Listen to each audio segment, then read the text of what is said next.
या नहीं सुन पा रहे हैं तो बहुत परेशान मत होइएगा। जैसे ही ये क्लास ख़त्म होगी तुरंत ही इसका good quality video audio upload हो जाएगा, है ना। और अगर सुन पा रहे हैं, देख पा रहे हैं और आपकी अनुकूलता बन रही है तो बढ़िया, आप जुड़े रहिएगा। ठीक है वीरा भाई, वॉइस और ऑडियो ठीक है, क्लियर, ठीक है। तो आप देखिए अगर आवाज़ आ रही है तो बढ़िया, मैं थोड़ा ऊंची आवाज़ करके बोलने का प्रयास करूँगी, लेकिन जब मैं बोर्ड की तरफ मुड़ूंगी तो आपको मेरी वॉइस हो सकता है क्लियरली ना आए। डोंट पैनिक, है ना, डोंट थिंक कि हमको अभी क्लियरली नहीं आ रहा है। आपको 1.5-2 घंटे में क्लास प्रॉपरली करने को मिल जाएगी। आज यहाँ पर लाइट की व्यवस्था नहीं है, थोड़े समय में 10-15 दिन में एनीवेज रिकॉर्डेड अच्छी क्वालिटी वीडियो तो आपके पास अवेलेबल है ही, लेकिन 10-15 दिनों में अच्छी क्वालिटी में आपको लाइव क्लास भी देखने को मिलेगी। ठीक है, चलिए तो रिवीजन करेंगे और रिवीजन के साथ आगे बढ़ेंगे। ठीक है, जो भी स्टूडेंट्स लाइव जुड़े हैं और थोड़ी देर में अभी यहाँ पर आने वाले हैं, आज हम अपनी रेगुलर क्लासरूम में नहीं हैं। आ जाओ जो फटाफट, जल्दी आओ। हाँ, और कोई थे वहाँ पर स्टूडेंट्स? बस हाँ, आ जाइए। तो जो स्टूडेंट्स हैं जो अभी आ रहे हैं वो ध्यान दें कि आज हम लोग अपनी रेगुलर क्लासरूम में नहीं हैं। ठीक है, और एक यहाँ पर जो दूसरा चिंतन हॉल है वहाँ पर क्लास कर रहे हैं क्योंकि आज लाइट नहीं आ रही है। ठीक है, लेकिन क्लास करनी भी बहुत ज़रूरी है। क्यों भाई, क्या कहते हैं हिना बहन, क्लास करनी ज़रूरी है कि नहीं है? ज़रूरी है। चलिए अर्जुन बेटा बताइए, अभी तक हमने क्या पढ़ा, क्या सीखा, उसको थोड़ा समराइज़ करेंगे, उसके बाद आगे बढ़ेंगे। मैंने आपसे कहा था कि कल की क्लास के बाद धीरे धीरे ज़िंदगी बदलनी शुरू होगी इस क्लास रूम के माध्यम से। ठीक है, चलो बताओ। हाँ, कल हमने देखा कि न्याय मतलब सर्व सुलभता। बहुत बढ़िया। किस चीज़ की? सर्व सुलभता वस्तु और सेवाओं की। यस। वस्तुओं में देखें तो हम एक है आवश्यक सामान्य आकांक्षा और महत्वाकांक्षा, दो प्रकार की वस्तुएं आती है। उसमें सामान्य आकांक्षा में आती है रोटी, कपड़ा और मकान। और महत्वाकांक्षा उसमें आते हैं दूरदर्शन, दूरश्रवण और दूरगमन। और उसी तरह सेवाओं में शिक्षा, संस्कार और स्वास्थ्य, संयम, मन स्वस्थता। बहुत बढ़िया। और क्या सीखा? पढ़िए नोट्स पढ़िए, देख देख के, धीरे धीरे ही आप इस भाषा में पारंगत होंगे।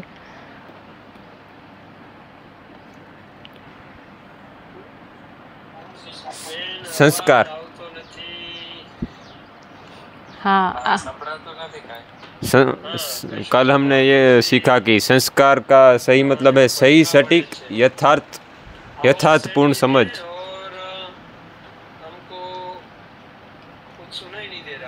इसको वीरा भाई आप है ना, इसको कैमरा को जब भी कोई बोल रहा है ना तो आप उसको उसके आसपास लेके जाएंगे तो सुनाई पड़ेगा। तो आप इस कैमरे को उनके पास रख देंगे तो सुनाई पड़ेगा। वो ऐसा कह रहे हैं कि उनको सुनाई नहीं पड़ रहा है मेरा। हाँ, चलिए, हाँ बोलो बेटा अर्जुन। हाँ, कंटिन्यू। और हमने ये सीखा कि जो ये न्याय नहीं होता जिसके साथ, उसके साथ रंग, भाषा, क्षेत्र, उसमें विरोध होता है, ऐसे विरोधाभास होता है, तो उसमें द्वेष उत्पन्न होता है। बहुत बढ़िया, बस बढ़िया। तो कल की क्लास में ओवरऑल, कल की या उससे पहले की क्लास में जब से हम न्याय की शब्द को लेकर के चर्चा कर रहे हैं, क्या बातें समझ में आई ओवरऑल? आपको लगा कि नहीं मुझे ये बात पकड़ में आई? ऐसी बात तो जो मैंने कल बोला था शुरुआत में ही, वो बात बहुत अच्छी लगी कि न्याय कर्म होने के बाद होता है, वो न्याय नहीं है। अन्याय होने के बाद होता है, वो नहीं है। वो नहीं है। हाँ। न्याय पहले से होना चाहिए। न्याय अपने आप में एक मौलिक वस्तु है। वस्तु मतलब बोलो प्रवीण। वस्तु मतलब मध्यस्थ दर्शन में वस्तु का एक मतलब है, ब्रैकेट में लिखा था कल मैंने।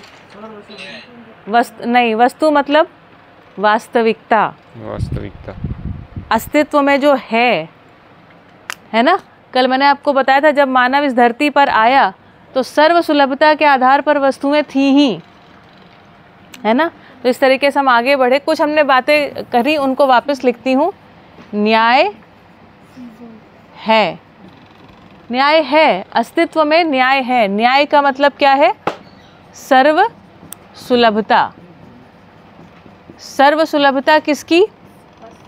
वस्तु और सेवाओं की। सेवा में आते हैं शिक्षा, संस्कार और स्वास्थ्य, संयम। वस्तु में आते हैं हमारे पास सामान्य आकांक्षा और महत्वाकांक्षा की वस्तुएं। ये मानव की आवश्यकता है। जब सर्व सुलभता रहती है तो मानव अपराध करता ही नहीं है। मानव अपराध करने वाली इकाई नहीं है, ठीक है। मानव अपराध करने वाली इकाई नहीं। हम में से किसी को ना अपराध करना स्वीकार होता है ना, और ना ही हमको ये स्वीकार होता है कि कोई हमारे साथ अपराध करे, ठीक है। फोकस इधर बनाए रखिएगा, इधर कुछ ना कुछ टेक्निकली चीज़ें चलती रहेंगी। तो कल हमने इतनी सी बात करी। इससे पहले हमने एक और बात करी थी, धर्म नाम के शब्द को हमने और अच्छे से परिभाषित किया था। धर्म का मतलब होता है जिससे जिसका विलगीकरण संभव ना हो। क्या परिभाषा दिया है? मध्यस्थ दर्शन सहअस्तित्ववाद के अनुसार, कल न्याय को पहले परिभाषित किया है, इससे पहले धर्म को भी किया था ना, थोड़ा सा बताया था और कहा था आगे और चर्चा करेंगे। तो धर्म की परिभाषा बताई थी जिससे जिसका विलगीकरण संभव ना हो, संभव ना हो, वही उसका धर्म है, वही उसका धर्म है। ये धर्म की परिभाषा को याद रखना है। धर्म अस्तित्व में क्या वस्तु है? तो मैंने बताया था पदार्थ अवस्था का क्या धर्म है? पदार्थ का धर्म है पूरकता, उपयोगिता। अस्तित्व में प्रत्येक इकाई में है वो। पदार्थ का धर्म है अस्तित्व। रूप, गुण, स्वभाव, धर्म वाली टेबल को खोलेंगे तो आपको ध्यान में आएगा। अस्तित्व, अस्तित्व मतलब व्यवस्था में बने रहने का एक डिज़ाइन है, ठीक है। फिर प्राण अवस्था का क्या है धर्म? बोलो। अस्तित्व सहित पुष्टि। पुष्टि मतलब जिग्नेश, पुष्टि मतलब पोषण की क्रिया। पोषण की क्रिया मतलब ये जो जड़ें हैं आवश्यक पोषक तत्वों को पहचानती हैं और पहचान करके जड़ों के माध्यम से पत्तियों में और इस तरीके से फलों में, फूलों में, सब जगह वस्तुओं को रख लेती हैं, पदार्थों को रख लेती हैं। इस क्रिया को क्या बोलते हैं? पुष्टि क्रिया बोलते हैं, ठीक है। ये बात पकड़ में आ रही प्रवीण? पकड़ में आती है। जीव अवस्था का क्या धर्म है? हाँ, अस्तित्व सहित पुष्टि सहित जीने की आशा, है ना। अस्तित्व 1 नंबर, 2 नंबर ये, तो 1 + 2 + जीने की आशा। जीने की आशा मतलब सर्वाइवल। अगर इसके ऊपर मृत्यु का खतरा आएगा तो ये भागेगा, दौड़ेगा, कुछ करेगा। इसमें जीने की आशा रहती है, इसमें सर्वाइवल की एक टेंडेंसी रहती है, ठीक है। ज्ञानावस्था, ज्ञान अवस्था में क्या रहता है? 1 + 2 + 3 + एक और चीज, सुख पूर्वक जीने की आशा। सुख पूर्वक जीने की आशा,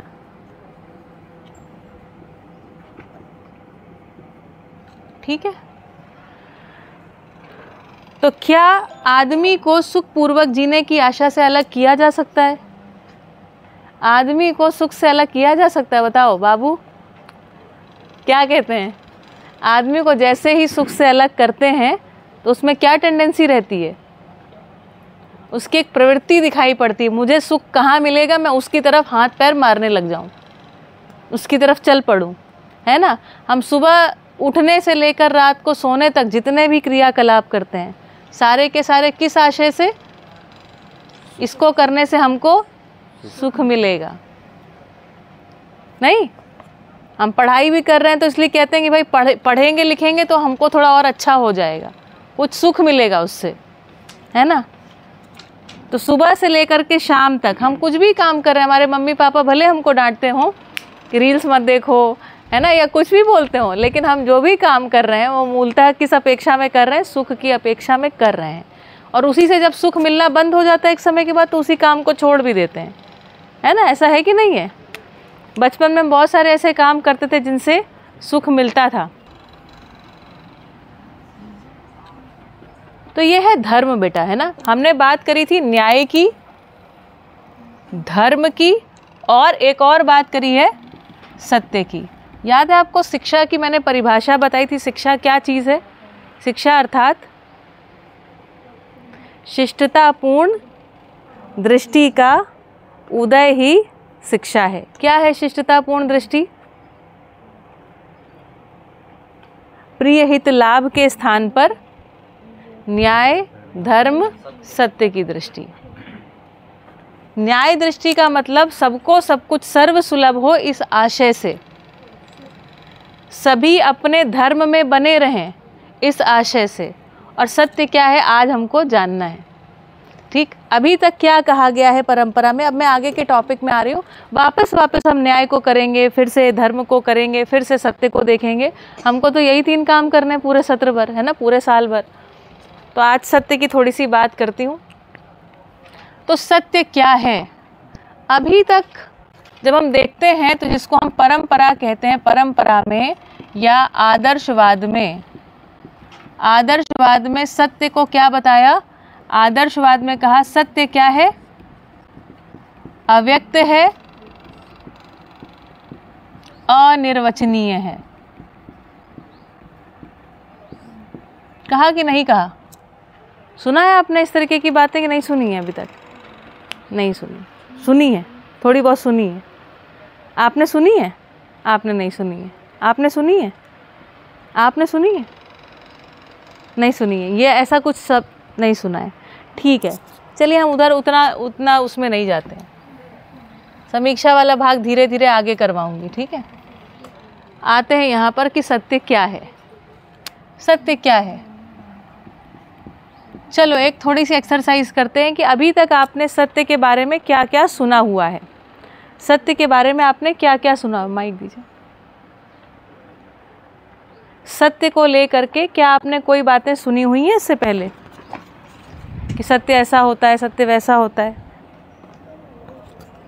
जैसे एक कोई सेंटेंस जो आपने सुना हो, आपके कान में गया हो कि सत्य के बारे में क्या कहा गया है, बताओ। सोचिए सोचिए, आपको मिलेगा।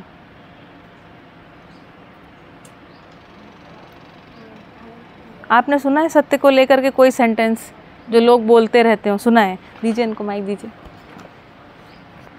बताओ ये ना। मैं सत्य की हमेशा विजय ही होती है। सत्य की हमेशा विजय होती है। हाँ, सत्य की विजय होती है। और बताओ। सत्य की विजय होती। फिर इंक नहीं है भाई इसमें, मार्कर में। हाँ,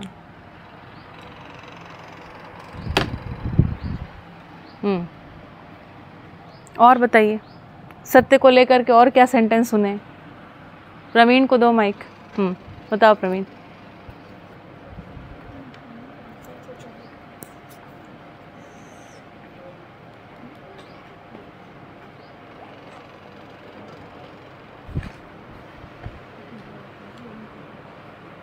याद नहीं आ रहा। सोचो सोचो। ऑफ कोर्स ये याद नहीं आएगा। ये ऐसा टॉपिक तो है नहीं जिसके बारे में रोज रोज बात करते हो आप।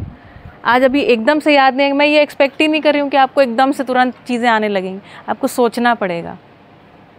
गहरे बिंदु है ना, जीवन में इसके बारे में कभी बातें नहीं हुई हैं, पहली बार तो बातचीत हो रही है। क्यों भाई? सुहानी, क्या सुना है आपने? सुहानी और रिद्धि ना? हाँ ठीक। आपने ये सुना है सबका सत्य अपना अपना होता है? ये सुना नहीं है? कोई बात नहीं, आपके एजुकेशन का हिस्सा नहीं है इसलिए नहीं सुनी होगी, हो सकता है। जो लोग थोड़ा कथा भागवत वगैरह सुनते हैं उनके कान में पड़ जाती है ये सब बातें। नहीं जाते आते हैं तो नहीं भी पड़ती है। जिग्नेश बताओ। अभी जिग्नेश, ये राजेश ना पीछे। हाँ ठीक, बताओ बाबू बेटा। हाँ, क्या सुना है? हमेशा सत्य के मार्ग पर चलना चाहिए। हाँ, ये एक और सुना है, बढ़िया। सत्य के मार्ग पर चलना चाहिए।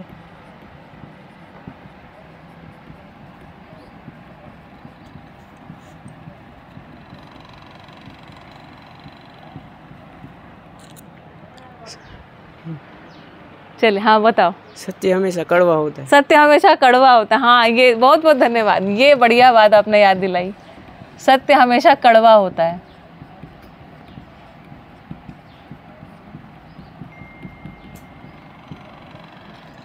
ठीक, बढ़िया। और बताओ। सत्य सत्य को मिटा नहीं सकते। सत्य को बढ़िया, सत्य को मिटा नहीं सकते। सत्य को मिटा नहीं सकते। और बताओ। देर सवेर सच सामने आ ही जाता है ना, ऐसा बोलते हैं, सही बात है। हाँ, फिर आपने क्या सुना है वीरा भाई सत्य के बारे में? लगभग आ गया। सत्यम ब्रूयात प्रियम ब्रूयात अप्रिय सत्यम माँ ब्रूयात। सच बोलना चाहिए, नहीं लिखा ना मैंने? सत्य के मार्ग पर चलना चाहिए, सच बोलना चाहिए, हमेशा सत्य बोलना चाहिए, लेकिन वैसा सत्य नहीं बोलना चाहिए कि किसी का बुरा हो जाए। अप्रिय सत्य नहीं बोलना चाहिए। ये भी सब सुने, ये सब सुना है कि नहीं सुना है ना? ऐसा सच मत, ऐसा झूठ भी सच से लाख सच के बराबर है जो किसी से, जिससे उसका भला होता है। ऐसा सब सुना है? इस पे तो मूवी बनती है, तो मूवीज़ के डायलॉग हैं, है ना? तो सत्य बोलना चाहिए।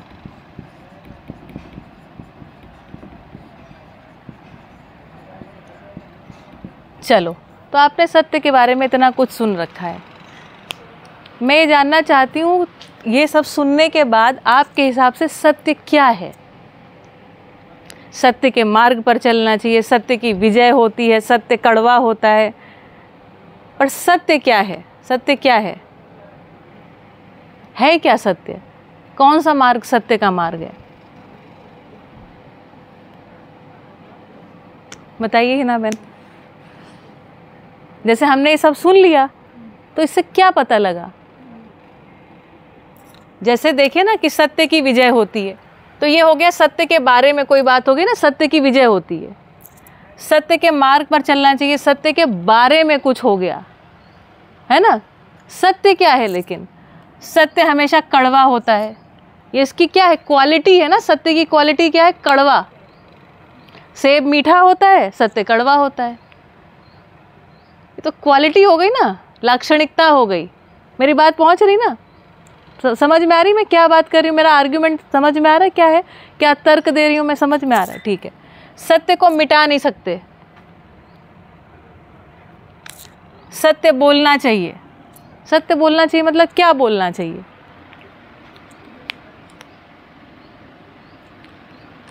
है क्या लेकिन सत्य? बड़ा प्रश्न ना। ठीक है, तो मैं थोड़े और सेंटेंसेस लिख देती हूँ आपकी जानकारी के लिए, अपने हिसाब से, जो हमने भी और सुने और लोगों ने सुने होंगे अपने साथ, जो ऑनलाइन जुड़े हैं या इसको बाद में देखेंगे, वो भी सोचेंगे कि हम भी काश होते तो बता देते। तो मैं उनकी तरफ से लिख देती हूँ, ठीक है। ब्रह्म सत्यम जगत मिथ्या।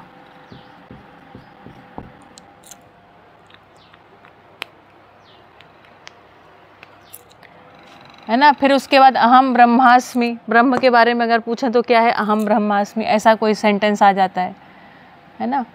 मैंने जैसे बोला कि सत्यम ब्रूयात प्रियम ब्रूयात, है ना, ये हमने सुना हुआ है।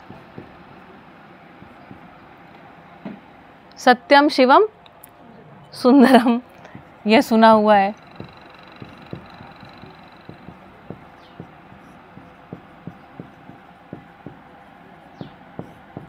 ठीक है। सत्य क्या है? तो आप लोगों ने कभी पूछा नहीं किसी से? जैसे मैं आपसे पूछ रही हूँ, आपको भी पूछना चाहिए था कि तो सत्य के बारे में बता रहे ना, सत्य क्या है ये तो बताओ। है कि नहीं? आपको समझ में आ रहा है कि मैं क्या बात कर रही हूँ? आपको समझ में आ रहा है? आ रहा है? वाह, बढ़िया। तो चलिए देखते हैं सत्य क्या है ना। मध्यस्थ दर्शन सह अस्तित्ववाद के अनुसार, मैं पीछे की बहुत समीक्षा नहीं करूंगी, आगे की क्लासेस में करूंगी, लेकिन है ना जैसी आवश्यकता बनेगी, जैसी आपकी थोड़ी थोड़ी पात्रता भी बन जाएगी समझने की भी, है ना, वो धीरे धीरे होगा। तो मध्यस्थ दर्शन सह अस्तित्ववाद के अनुसार, मध्यस्थ दर्शन सह अस्तित्ववाद के प्रणेता श्री ए नागराज जी के अनुसार, उन्होंने अस्तित्व का दर्शन किया, अस्तित्व का दर्शन किया और कहा कि अस्तित्व में उन्होंने 4 अवस्थाएं देखी। क्या देखा? 4 अवस्थाएं। कौन कौन सी 4 अवस्थाएं देखी? बहुत बढ़िया, ये तो रट गया अभी आप लोगों को। तो पदार्थ, प्राण, जीव और ज्ञान, ये 4 अवस्थाएं देखी। अब ये सब तो आप लोग भी देख पा रहे हैं, देख रहे हैं ना, जैसे जैसे हम समझाते जाते हैं, आपको बताते जाते हैं, वैसे वैसे आप भी देखते चले जाते हैं। अब मुझे आप ये बताओ कि क्या इसके अलावा कोई और वस्तु, वस्तु मतलब, वस्तु मतलब नहीं, वस्तु मतलब मध्यस्थ दर्शन की भाषा में जब वस्तु बोलते हैं इसका मतलब क्या? वस्तु मतलब वास्तविकता। क्या कोई और रियलिटी है? क्या कोई और वस्तु अस्तित्व में है? अब आपको सोचना है, सोचिए, इस कैंपस में ही सोचिए, है ना, कि यहाँ पर कुछ चीज़ें पदार्थ अवस्था हैं, कुछ चीज़ें प्राण अवस्था हैं, कुछ चीज़ें जीव अवस्था हैं और कुछ चीज़ें ज्ञान अवस्था हैं। क्या इसके अलावा कोई और वस्तु है? सोचो श्रीजा, इसी कमरे, इसी कैंपस में देखो, अपना टाइम लीजिए आप सोचने के लिए। अस्तित्व दर्शन में इतना समय तो लगाएं।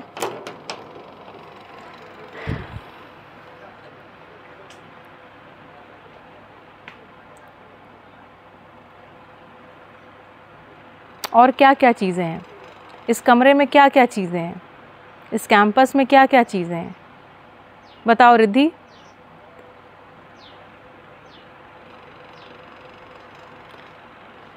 एक जिज्ञासु की तरह आपको देखना पड़ेगा, तब आपको दिखेगा ये।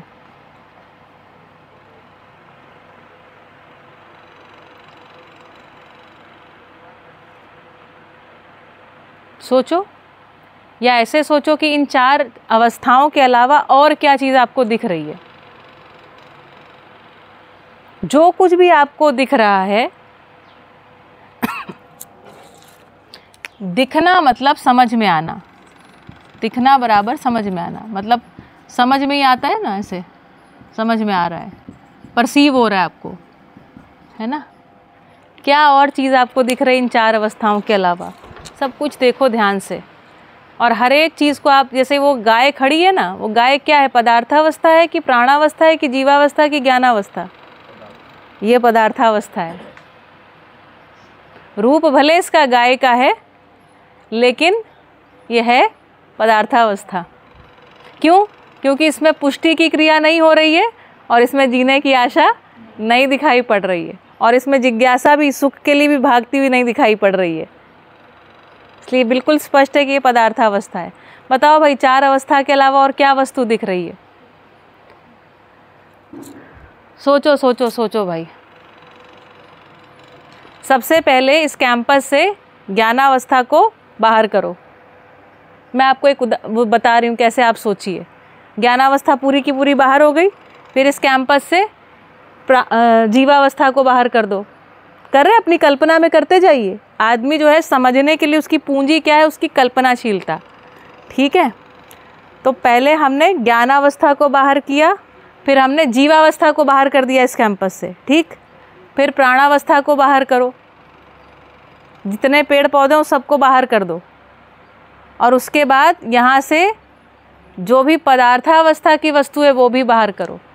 तो क्या बचेगा? क्या बचेगा?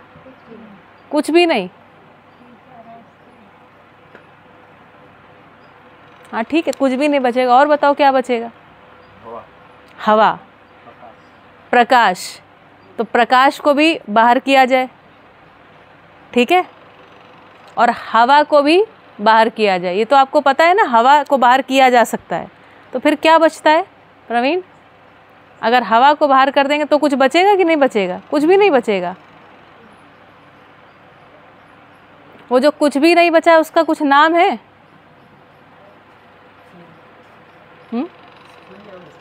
शून्य। शून्य बचेगा। ध्यान दीजिए वो क्या कह रहे हैं, शून्य बचेगा भाई, शून्यावकाश। बहुत बढ़िया। तो एक वस्तु बची है, वस्तु मतलब वास्तविकता। एक रियलिटी और है जो बची हुई है, एक रियलिटी और है। तो 4 अवस्थाएं हैं, और ये 4 अवस्थाएं कहाँ हैं? ये चारों की चारों अवस्थाएं कहाँ पर हैं? खाली स्थान, जिसको आपने कहा कुछ नहीं। क्यों भाई, हमारे आपके बीच में दिख रहा है खाली स्थान कि नहीं दिख रहा है? हमारे आपके बीच में खाली स्थान है कि नहीं है? खाली स्थान है हमारे आपको दिख रहा है खाली स्थान हमारे और आपके बीच में? अगर ये खाली स्थान ना हो तो मैं आपको देख ही नहीं सकती हूँ। क्यों भाई, बात पकड़ में आ रही रिद्धि? बहुत ध्यान से देखिएगा। तो इस अस्तित्व को देखा तो इतनी चीज़ें दिखाई पड़ी। क्या? खाली स्थान, और खाली स्थान में चारों अवस्थाएं, खाली स्थान में चारों अवस्थाएं। ये चारों अवस्थाओं को क्या आप खाली स्थान से बाहर निकाल सकते हो? कल्पना दौड़ाइए, क्या इन चारों अवस्थाओं को खाली स्थान से बाहर निकाला जा सकता है? नहीं निकाला जा सकता है, क्योंकि जहाँ लेके जाओगे, कहाँ लेके जाओगे, वहीं पर खाली स्थान है।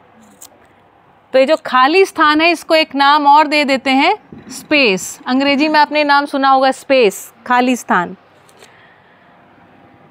तो ये जो खाली स्थान है इसकी लाक्षणिकताओं को यदि देखें तो ये खाली स्थान कितना बड़ा है बेटा?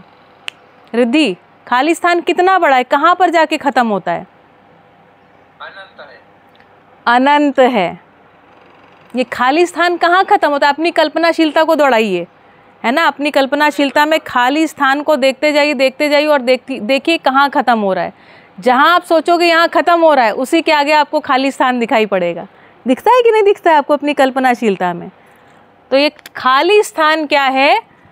एक शब्द कहा, एक और वास्तविकता को आज देख रहे हैं, खाली स्थान। इस खाली स्थान को हमने देखा और क्या पाया? ये कैसी है?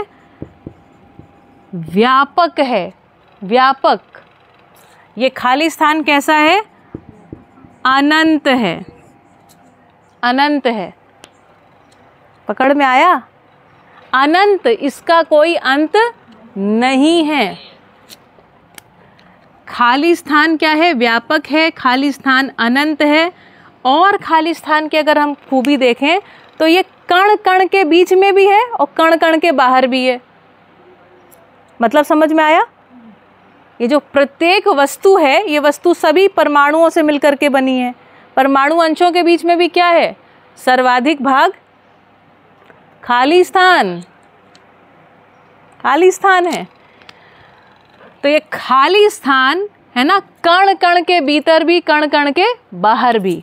ठीक है, ये व्यापक है, ये अनंत है। अच्छा ये बताओ, खाली स्थान बीच में है तो उसके कारण मैं आपको पूरा सटीक देख पा रही हूँ या इसके बीच में कोई ऑब्स्ट्रक्शन है, कोई अवरोध आता है? तो ये खाली स्थान कैसा है जानते हैं? पूर्ण पारदर्शी है कि नहीं है? कह सकती है कि नहीं कह सकते हैं? खाली स्थान, ये जो खाली स्थान है इसी में मैं आ जा सकती हूँ, आ सकती हूँ, जा सकती हूँ। नहीं, ये खाली स्थान कैसा है? पारगामी। इसको म्यूट कर दीजिए। तो खाली स्थान व्यापक है, अनंत है, पारदर्शी है, पारगामी है। और इस खाली स्थान को यदि देखें तो ये खाली स्थान की एक और खासियत दिखाई पड़ती है कि इस खाली स्थान को क्या काटा पीटा जा सकता है? काट सकते हैं? इस खाली स्थान में कुछ जोड़ सकते हैं?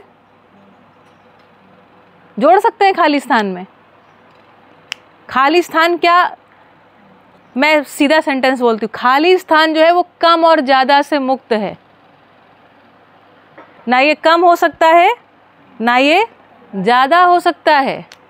तो खाली स्थान, जो वस्तु, कोई भी ऐसी वस्तु जो ना कम हो सकती है ना ज़्यादा हो सकती है, उसके लिए एक शब्द दिया गया है जिसको कहते हैं पूर्ण। क्या शब्द है? पूर्ण। ठीक है ना, मेरे साथ बने हुए हैं। बहुत महत्वपूर्ण क्लास चल रही है, लिखना बाद में भी कर सकते हैं। खाली स्थान, व्यापक, अनंत, पारदर्शी, पारगामी, पूर्ण। अब इस खाली स्थान को देखें तो इस धरती में दिखाई पड़ता है, सभी इकाइयों की परस्परता में। आकाश में दिखाई पड़ता है। आकाश के बाहर देखो, जो पिंडावकाश जिसको हम कह रहे हैं, तो दिखाई पड़ता है कि नहीं दिखाई पड़ता? देखो, मानव की एक खूबी है, हर एक चीज़ उसकी कल्पनाशीलता में आती है। प्रत्येक सत्य आपकी कल्पनाशीलता में तुरंत आएगा और आपको तुरंत लगेगा कि ये सही है। आपके पास वो GPS रखा हुआ है जिससे आप सही गलत का निर्णय कर पाते हैं। ठीक है, तो ये जो पूरा खाली स्थान है ये अनंत पिंडावकाश में स्पष्ट दिखाई पड़ रहा है। एक दूसरी और वस्तु को देखिए, ये बताइए कि ये जो धरती है ये स्थिर है या घूम रही है? घूम रही है। कितनी गति से घूम रही है? थोड़ी सी गति से घूम रही है या अधिक गति से घूम रही है? थोड़ी सी। कितनी गति से घूम रही है?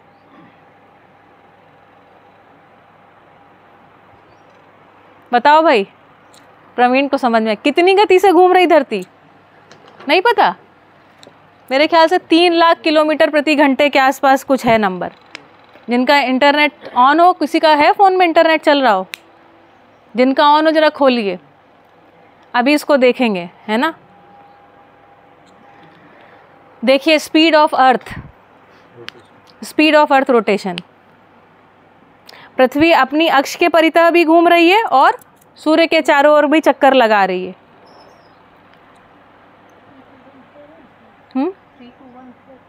हाँ, ऐसा कुछ है, देखते हैं, वही है।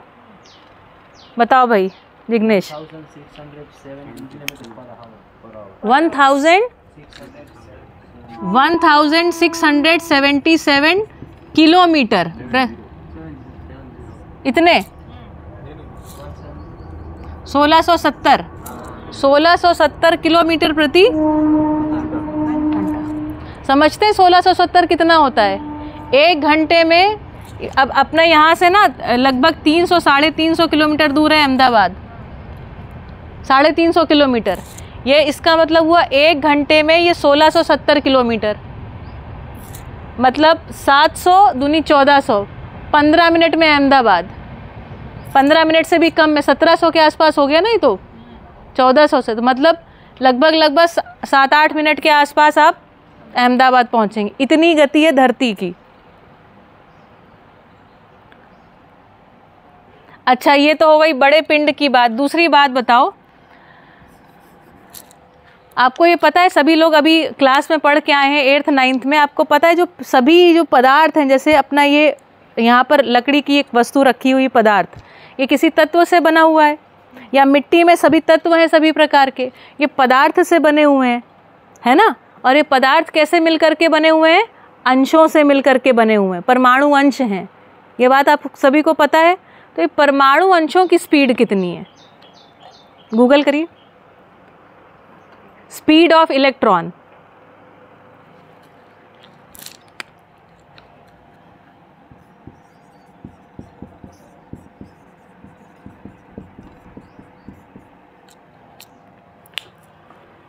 बताओ भाई। नहीं, अरे उसके आगे तो बताओ यूनिट। किलोमीटर प्रति घंटा में लिखो कि speed of electron in kilometre per hour.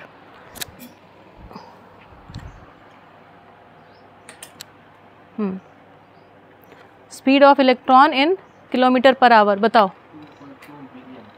2.2 million कितना मतलब होता है 2.2 मिलियन का? 22 लाख 2200 कि 22 लाख 2.2 मिलियन। हाँ 2.2 मिलियन फिर किलोमीटर प्रति पर आवर। तो 2.2 मिलियन का मतलब होता है 22 लाख 22 लाख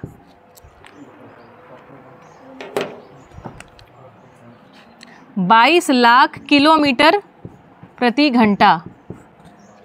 शैलेंद्र भाई इसमें इंक की व्यवस्था कर दीजिए ज़रा, मार्कर पेन में। हाँ तो ये किसकी है? एक परमाणु अंश की गति।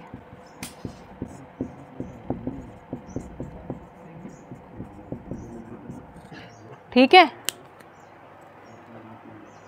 ठीक है कि गलत लिखी है? ठीक लिखी है ना? वो पर सेकंड भी है उसके बाद। पर सेकंड है तो क्या, अपने को कोई फर्क नहीं पड़ा। अपने को कुछ कुल मिला के जो बात कहनी थी कह दी मैंने, इसको अभी रख दीजिए। अब ध्यान से देखिए यहाँ पर धरती की गति इतनी है, इतनी गति। जब हम यहाँ पर बैठे हुए हैं, सुन रही है रिद्धि, हम बैठे हुए हैं, धरती घूम रही है और ये घूम रही है इतनी स्पीड से। इसी के कारण दिन और रात हो रहे हैं, ये अपनी अक्ष के परितः घूम रही है 22 लाख किलोमीटर प्रति घंटा। बताओ जरा, मतलब अगर हमको अहमदाबाद जाना हो तो ऐसा करके पलक झपकाएंगे ना तो अहमदाबाद पहुंच जाएंगे, बराबर है ना? 22 लाख किलोमीटर, एक घंटे में कितनी दूर? 22 लाख किलोमीटर। समझ रहे हैं? इस धरती की रेडियस अगर आप देखोगे तो इससे बहुत कम है, बहुत कम रेडियस, त्रिज्या जो होती है ना, वो बहुत कम होती है। तो ये जो परमाणु अंश है, ये जो धरती में ये आप बहुत सारे पदार्थ देख रहे हो ना, सुनिए बहुत ध्यान से, ये सारे पदार्थों में परमाणु अंश हैं जो बहुत तेज गति से घूम रहे हैं। ये धरती बहुत तेज गति से घूम रही है ना? सूरज, चंद्रमा, ये सारे के सारे जो पिंड हैं, ये आपको पता है सारे के सारे पिंड घूम रहे हैं। क्या आपको लगता है सब ऐसे स्टिल हैं एकदम? जैसे मैंने आपको बताया था ना, पहले ऐसा मानते थे धरती क्या है, चपटी है, फिर बाद में पता चला नहीं धरती गोल है, फिर बाद में पता चला नहीं गोल ओल नहीं है, हाँ वो एक पत्थर जैसी है, उबड़ खाबड़ है धरती हमारी। ठीक है, तो अब मेरा आपसे प्रश्न है, अगर कोई चीज़ गति में है, कोई चीज़ चल रही है, तो चलने के लिए उसको ऊर्जा की आवश्यकता है कि नहीं है? है? क्या कहते हैं बाबू? है? तो ये इसको ऊर्जा मिल कहाँ से रही है? ये प्रश्न है कि नहीं है? कि अगर प्रत्येक अंश को 22 लाख किलोमीटर प्रति घंटे से घूमना है, हमारी गाड़ी जाती है 60 किलोमीटर, बहुत स्पीड में चलाते हैं तो ज़्यादा से ज़्यादा 100, 110, कभी कभी एकदम हाईवे हो तो 110 किलोमीटर प्रति घंटा। और कितना फ्यूल जाता है उसमें? फ्यूल इकोनॉमी गड़बड़ा जाती है। इधर 22 लाख किलोमीटर प्रति घंटा, 1670, और धरती के अंश तो इतना सा है, इतना सा, तो मैंने क्या इतना सा बोल दिया, इससे तो इसमें ना जाने कितने करोड़ों अंश होंगे इतना सा बोलने में भी।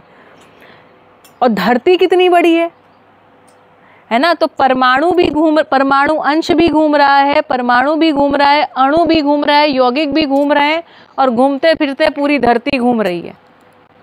अब प्रश्न ये है कि इसको इतनी गति से घूमने के लिए ऊर्जा कहाँ से प्राप्त हो रही है? ये प्रश्न है, विज्ञान इसका उत्तर अभी तक नहीं दे पाई है। और सो कॉल्ड आदर्शवाद ने भी इसका उत्तर अभी तक दिया नहीं है।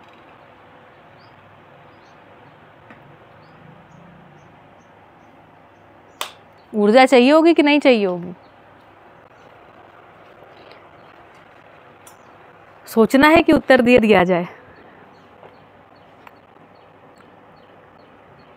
कहाँ से 22 लाख किलोमीटर प्रति घंटा भाई? वो तो एक अंश है। एक अंश है। जो ज्योग्राफी होती है ऑक्सीजन की, उसमें ज़्यादा अंश होते हैं। वही तो। अच्छा, और मज़ेदार हाँ ये तो बड़ी अच्छी बात बोली। ये सब घूम रहे हैं इतनी गति से और टकरा नहीं रहे हैं। कहाँ टकरा रहे हैं? और तो और आपको सब कुछ स्थिर दिख रहा है, आपको तो सब कुछ स्थिर दिख रहा है ना, कि घूमता फिरता दिख रहा है? स्थिर दिख रहा है।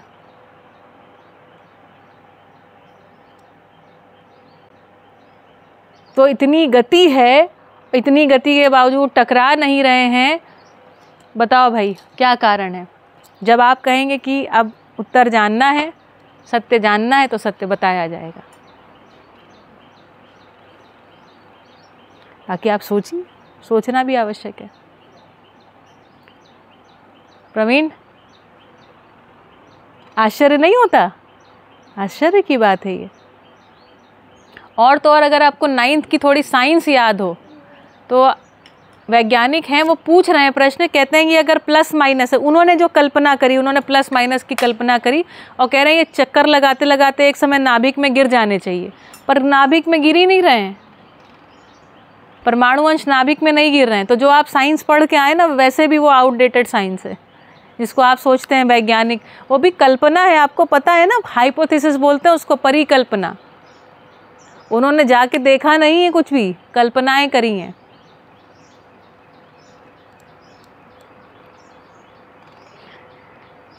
तो चलिए उत्तर दिया जाए।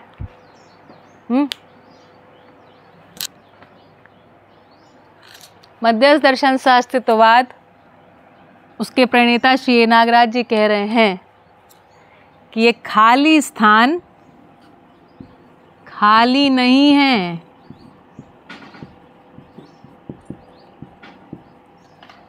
खाली नहीं है। ये क्या है? इसके स्थान पे उन्होंने कहा ये ऊर्जा स्वरूप है। ऊर्जा स्वरूप है। और इस ऊर्जा स्वरूप खाली स्थान या व्यापक में समस्त इकाइयां मूलतः किससे बनी है? परमाणु अंशों से मिलकर के।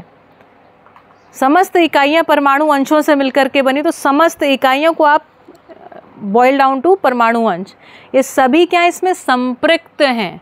संपृक्त हैं मतलब डूबी हैं, भीगी हैं, गिरी हैं, तार तार हैं। जैसे रसगुल्ला होता है ना, चाशनी के भीतर, चाशनी में डूबा हुआ, चाशनी में भीगा हुआ और चाशनी से घिरा हुआ। इस तरीके से इस अस्तित्व में प्रत्येक इकाई व्यापक में संपृक्त है और व्यापक का और इकाई का सह अस्तित्व है।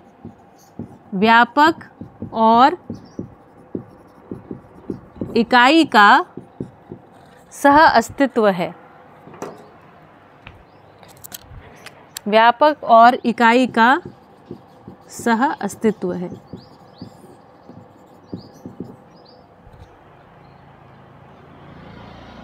तो खाली स्थान खाली नहीं है, खाली स्थान ऊर्जा स्वरूप है। प्रत्येक इकाई मूलतः अंश इसमें संपृक्त है। शब्द मैं और लिखूंगी, धीरे धीरे और पढ़ते रहेंगे रोज। संपृक्त मतलब डूबा, भीगा, घिरा। व्यापक और इकाई का क्या है? सह अस्तित्व, मतलब इस एक भी अंश को इस खाली स्थान में से आप निकाल नहीं सकते हैं। निकाल के जहाँ ले जाओगे वहाँ क्या मिलेगा? खाली स्थान। कहाँ लेके जाओगे? खाली स्थान क्या है?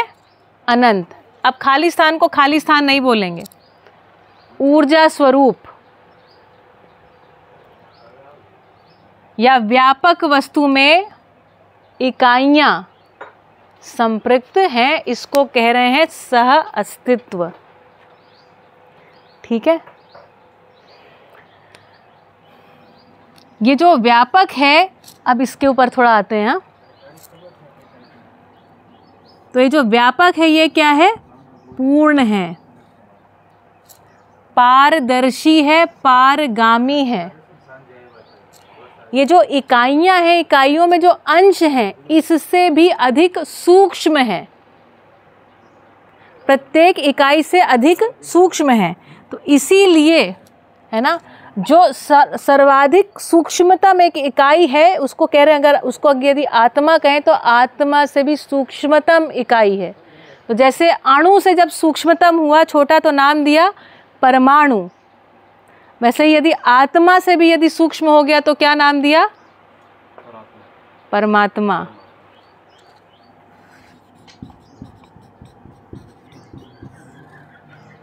वाह वाह, वहाँ पे रिकॉर्ड होने चाहिए, उन्होंने हाथ मिलाया इस बात पे भाई। देखिए और देखिए यहाँ पर इस अस्तित्व में जो ये व्यापक में संपृक्त ऊर्जा स्वरूप, व्यापक में संपृक्त होने के फल स्वरूप समस्त ऐश्वर्य है। क्या है?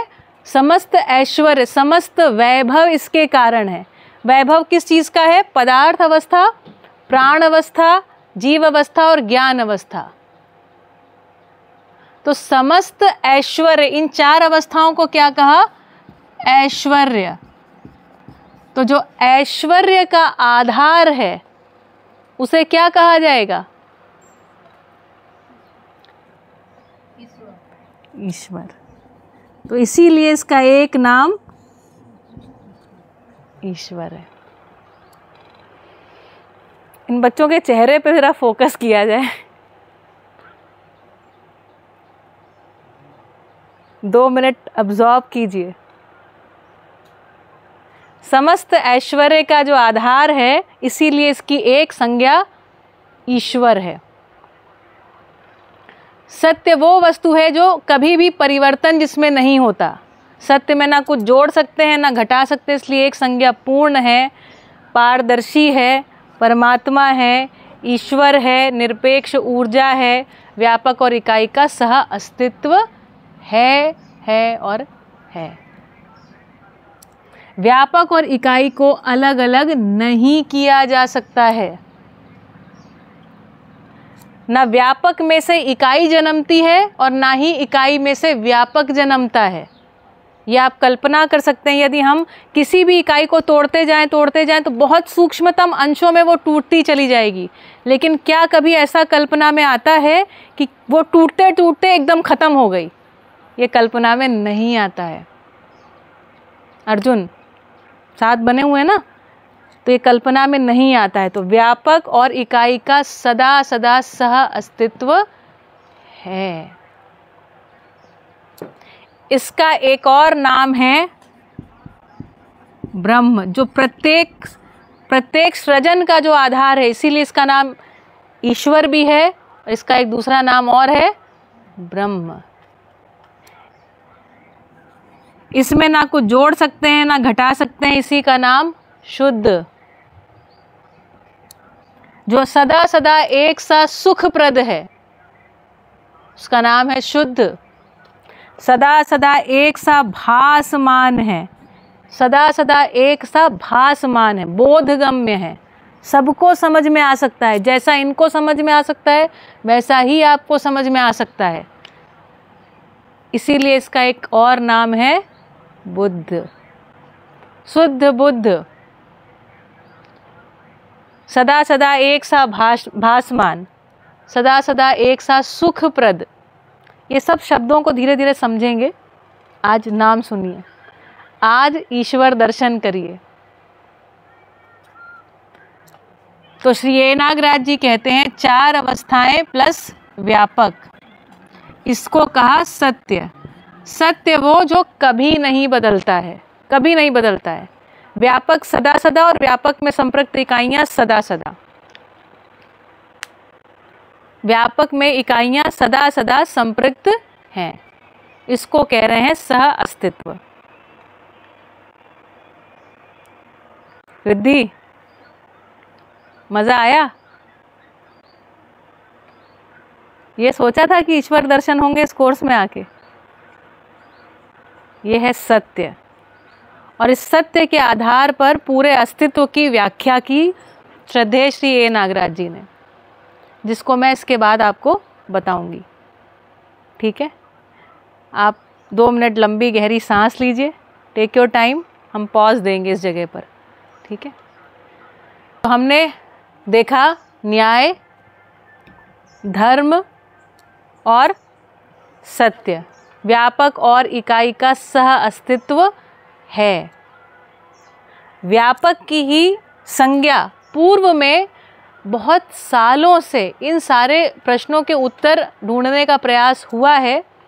कहीं कुछ ठीक इंगित हुआ, कहीं कुछ नहीं इंगित हुआ, ये सब चलता रहा, लेकिन सटीक स्पष्टता आई मध्यस्थ दर्शन सहअस्तित्ववाद से। ठीक है, इसकी समीक्षा वाला भाग आगे होगा, पर आज के लिए इतना।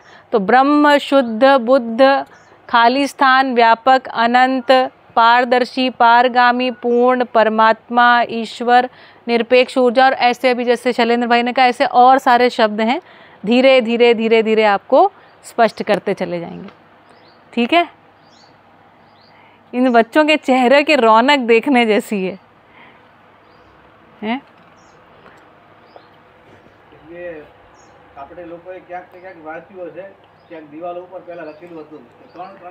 कण कण में भगवान नहीं, वो अधूरी बात है। भगवान में कण कण है, ब्रह्म में, खाली स्थान में कण कण है, ऐसी बात है। 180 डिग्री शिफ्ट है। चलिए लिखिए। तो अभी तक जो हमने बात करी सत्य क्या है ना? तो सत्य बराबर व्यापक प्लस इकाई। बात करी व्यापक प्लस इकाई। बेटा आ जाओ फटाफट। समझा? मध्यस्थ दर्शन सहअस्तित्ववाद के अनुसार सत्य बराबर व्यापक प्लस इकाई। इससे पहले क्या कह रहे हैं? अच्छा, इससे पहले वाली बात अभी नहीं करते हैं, अगर टाइम मिलेगा तो करेंगे। ठीक है, चलो यहाँ पर समझते हैं। तो व्यापक को हमने क्या कहा? व्यापक को कहा, एक शब्द दिया निरपेक्ष ऊर्जा। क्या शब्द दिया? निरपेक्ष ऊर्जा। ऊर्जा स्वरूप कहा। निरपेक्ष ऊर्जा का मतलब है जिसके होने का कोई कारण न सिद्ध होता हो, जिसके होने का कारण या जिसके होने परस्परता में होने का कारण सिद्ध ना होता हो, उसको कहते हैं निरपेक्ष ऊर्जा। ठीक है, इसके होने का कोई कारण सिद्ध नहीं होता, इसे निरपेक्ष ऊर्जा। अभी हम लोग सापेक्ष ऊर्जाओं को पढ़ते रहें, जिसको आप अभी एनर्जी बोलते हैं ना, वो है सारी सापेक्ष ऊर्जाएं। सापेक्ष ऊर्जा जैसे ध्वनि, साउंड एनर्जी, तरंग, दबाव, है ना, ये सारी ऊर्जाएं कैसी, लाइट जिसको हम एनर्जी मानते हैं ना, तो ऐसी सारी चीज़ें क्या है? सापेक्ष ऊर्जाएं हैं। ये किसी परस्परता में दिखाई पड़ती हैं, परस्परता में समझ में आती हैं। तो ये बिना किसी परस्परता के निरपेक्ष ऊर्जा स्वरूप है। तो और उसमें क्या है? ये सभी इकाइयां संपृक्त हैं। तो एक सूत्र है, पूर्णता में या पूर्ण में गर्भित होना। गर्भित होना समझ गए? उसमें रहने, अंदर रहने से, व्यापक में संपृक्तता।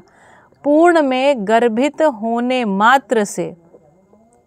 मात्र से सभी इकाइयों को ऊर्जा प्राप्त है। और पूर्ण में मतलब व्यापक में गर्भित होने मात्र से समस्त इकाइयां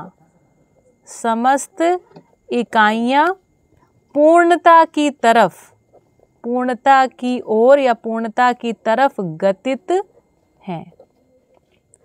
तो चूंकि समस्त इकाइयां मूलतः व्यापक में या पूर्ण में गर्भित हैं, इसीलिए समस्त इकाइयां जो हैं पूर्णता की तरफ क्या है? गतित हैं।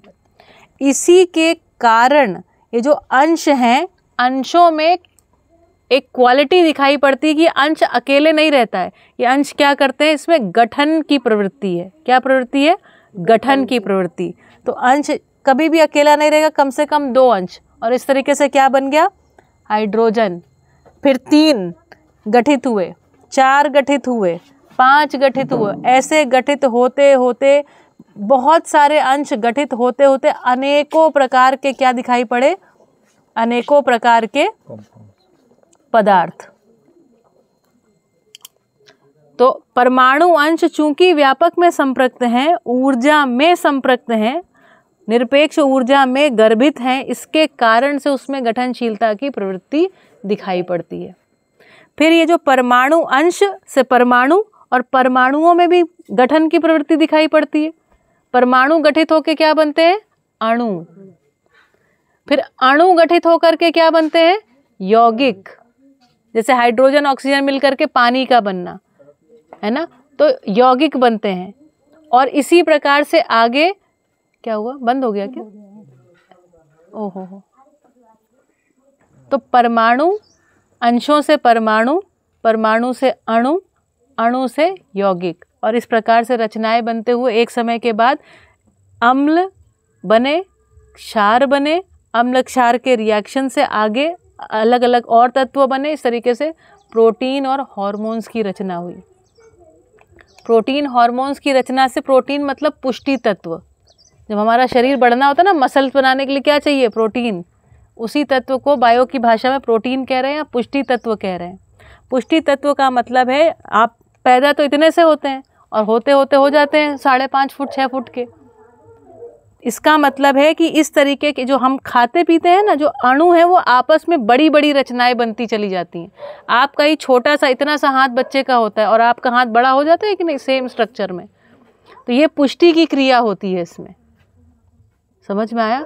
तो इस तरीके से बढ़ते बढ़ते बढ़ते बढ़ते हम आगे पहुँचे और अनेकों प्रकार के पदार्थ से प्राणावस्था की इकाई, उसमें श्वसन की क्रिया दिखाई पड़ने लगी, ब्रीदिंग, है ना। और फिर इस तरीके से आगे विकास होते होते होते होते हम मानव शरीर रचना तक पहुँचे। ठीक।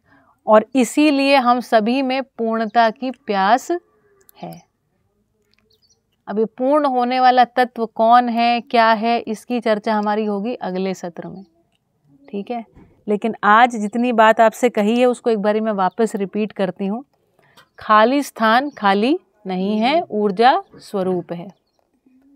इसका एक नाम व्यापक, इसी का नाम पूर्ण, इसी का नाम शुद्ध बुद्ध, परमात्मा, ईश्वर। सत्य क्या है? सत्य है व्यापक और इकाई, व्यापक और इकाई का सह अस्तित्व। अब मैं थोड़ी सी बात समीक्षात्मक कर देती हूँ ताकि आपको स्पष्टता आ जाए इस आशय से। तो अभी तक कहा गया बेटा ब्रह्म सत्यम जगत मिथ्या, ब्रह्म सत्यम और जगत मिथ्या। तो आदर्शवाद ने कहा ब्रह्म सत्य है और ये जो बाकी संसार है कैसा है? नाशवान है और ये मिथ्या है, झूठ है, माया है। तो श्रद्धेय श्री ए नागराज जी, जिनको मैं कभी कभी बाबा जी कह देती हूँ आपके सामने, है ना, तो बाबा जी ने जब छोटे थे शंकराचार्य के परिवार से आए और सबसे पहले सभी ये वेद शास्त्रों का अध्ययन किया उन्होंने। जब अध्ययन किया तो उन्होंने पूछा, ये बताओ आप कहते हो ब्रह्म सत्यम जगत मिथ्या, लेकिन आप ये कहते हो ब्रह्म से ही समस्त संसार भी पैदा हुआ है ना, ब्रह्म से पूरा संसार पैदा हुआ है। तो ये बताओ ऐसा कैसे हो गया कि सत्य से मिथ्या कैसे पैदा हो गया? बात पकड़ में आई? उन्होंने पूछा अगर ब्रह्म सत्य है और सारा संसार ब्रह्म से आया है तो सत्य से मिथ्या कैसे पैदा हो गया? कह रहे हैं कि नीम के बीच से नीम का पेड़, गाय से गाय पैदा होते हुए हमने देखा। तो ये समझाओ मुझे कि ब्रह्म जो सत्य है उसमें से मिथ्या कैसे पैदा हो गया? इस प्रश्न का किसी के पास उत्तर नहीं। शंकराचार्यों के परिवार से, तो उनके परिवार से अधिक और ज्ञानवान परिवार भी ढूंढना मुश्किल, लेकिन जो उनके गुरुवादी थे उनसे पूछा क्या किया जाए, उत्तर नहीं दे पाए। उन्होंने कहा आप नर्मदा किनारे जाकर के तपस्या करिए। उसके फलस्वरूप उन्होंने समाधि नाम की एक स्थिति होती है जिसमें वो पहुँचे, और वो पहुँचने के बाद लेकिन जो उनके प्रश्न थे कि ब्रह्म से या सत्य से मिथ्या कैसे पैदा हुआ, ये उनको उत्तरित नहीं हुआ। और उनके कई सारे प्रश्न थे जिनको मैं एक एक करके आगे सुनाऊंगी पूरी कहानी। लेकिन अब उन्होंने कहा क्या किया जाए, तो उनको ये डाउट हो गया कि अगर मुझे ज्ञान नहीं हुआ है तो हो सकता है मुझे समाधि ही ना हुई हो। लेकिन जो उनकी स्थिति थी, तो उनकी स्थिति को देख के वो और बाकी सारे साधु सन्यासी भी कहते थे ऐसा लगता है कि आपको समाधि हो गई है। तो पतंजलि योग सूत्र नाम के जो पुरानी एक शास्त्र है जिसमें लिखा हुआ है कि संयम नाम की एक क्रिया करने से आपको ये पता चलेगा कि समाधि हुई है कि नहीं। अगर संयम सफल हो गया तो इसका मतलब समाधि हुई थी, और अगर अगली कड़ी संयम नहीं सफल हुआ तो पता चल जाएगा कि समाधि नहीं हुई थी भाई, है ना।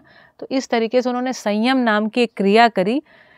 लेकिन जो संयम नाम की क्रिया थी जो पतंजलि योग सूत्र में लिखा है, उसमें वो इसलिए की जाती है ताकि आपको सिद्धियां प्राप्त हो जाएं। जैसे अगर आप कंठ पर संयम कर लेंगे तो आपको प्यास लगनी बंद हो जाएगी, है ना। इसी प्रकार अलग अलग तत्वों पर, अलग अलग शरीर के स्थानों, चक्रों पर संयम करने से अलग अलग सिद्धियां प्राप्त होती। भूख नहीं लगेगी, प्यास नहीं लगेगी, हवा में उड़ लोगे, पानी में चल लोगे, इस तरीके की सिद्धियां। लेकिन बाबा जी को तो सिद्धियां चाहिए नहीं थी। तो उन्होंने कहा अब क्या करें, तो उन्होंने इस अस्तित्व का अध्ययन करने के लिए उस संयम में थोड़ा सा फेरबदल किया। प्रक्रिया को, एक जो अगली प्रक्रिया थी उसको पहले, और इस तरीके से थोड़ा सा 2-3 स्टेप की वो प्रक्रिया थी, उसमें बदलाव किया। और बदलाव करने के फलस्वरूप इस पूरे अस्तित्व का जैसा ये है वैसा अध्ययन किया, जैसा ये है ना। तो संसार के दुखों का अध्ययन नहीं किया, अस्तित्व का क्या डिज़ाइन है उसका अध्ययन किया, जिसके फलस्वरूप मानव का भी अध्ययन किया। मानव में जो मैंने आपको 5 व्यवस्थात्मक कार्यक्रम बताए ना, शिक्षा, संस्कार, उत्पादन कार्य, विनिमय कोष, न्याय, सुरक्षा और स्वास्थ्य संयम, इनका भी अध्ययन किया। और अध्ययन करने के बाद इस पूरे सत्य को उन्होंने शिक्षा की वस्तु बना दिया, ताकि हर एक मानव संतान जागृत हो सके।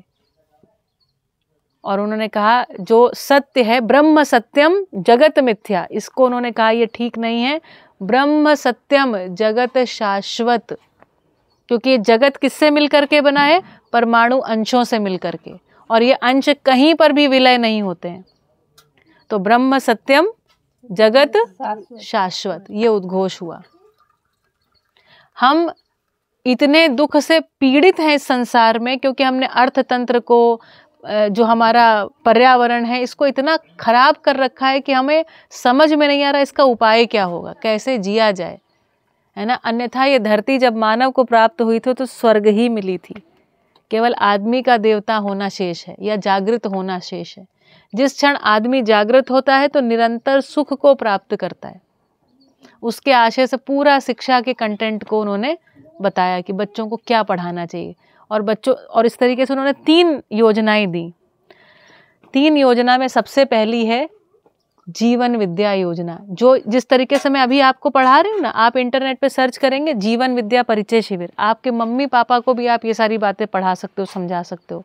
प्रौढ़ शिक्षा कार्यक्रम, मतलब जो लोग बड़े हो गए हैं, अभी स्कूल नहीं जाते हैं, तो उनके लिए ऐसे परिचय शिविर होते हैं 7-7, 8-8 दिन के, और फिर अध्ययन शिविर होते हैं, जिसका कोई भी चार्ज वगैरह कुछ नहीं रहता है। ऐसे ही लोग समझ रहे हैं, समझा रहे हैं, समझ रहे हैं, समझा रहे हैं अपने आप, है ना।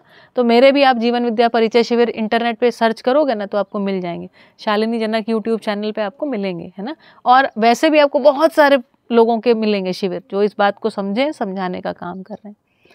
तो ये है सामान्य एक लोक व्यापीकरण का माध्यम, है ना, ताकि लोगों तक ये बात पहुँचे। इसी क्रम में, हाँ कोई बात नहीं, इसको अभी आप परेशान नहीं होइए बहुत, है ना, इसको बंद कर दीजिए। तो सबसे पहला है अपने पास जीवन विद्या योजना, जो सामान्य जनमानस के लिए। और मेरी आपसे रिक्वेस्ट है, या आपसे आप भी अपने मम्मी पापा को भी कहिएगा, एक बारी 7 दिन जाके सुने, आपके घर का वातावरण बदल जाएगा इसके बाद। एक बात। दूसरी बात है चेतना विकास मूल्य शिक्षा योजना।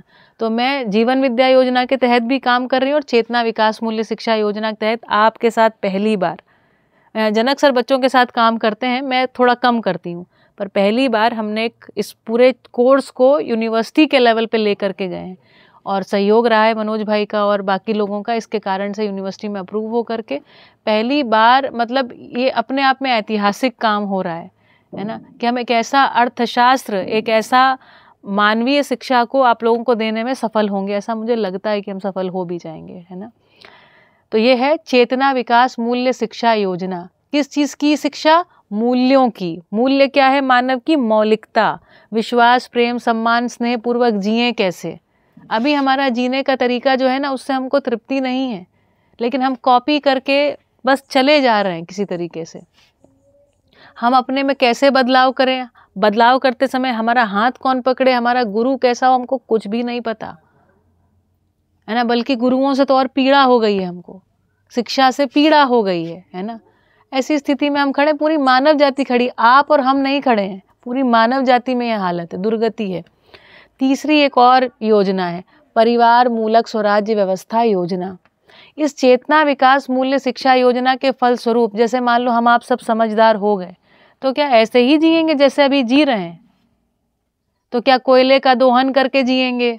तो क्या प्लास्टिक का उपयोग करके जिएंगे? तो क्या एक दूसरे की टांग खिंचाई करके जिएंगे? जिएंगे कैसे? हमारा संसार कैसा हो, हमारा गांव कैसा हो, हमारा घर कैसा हो, ये भी तो आना पड़ेगा ना, नहीं बदलना पड़ेगा कि हमारे सामने यही परिस्थिति, हम प्रदूषण में ही जीते रहेंगे। तो परिवार मूलक स्वराज्य व्यवस्था योजना, किस तरीके से स्नेह पूर्वक परिवारों की मैत्री हो सकती है, किस तरीके से आपस में हम कैसे संबंधों का निर्वाह करें, ये पूरी बात आती है परिवार मूलक स्वराज्य व्यवस्था योजना के अंतर्गत, जो आपके सिलेबस का हिस्सा है अर्थशास्त्र के साथ।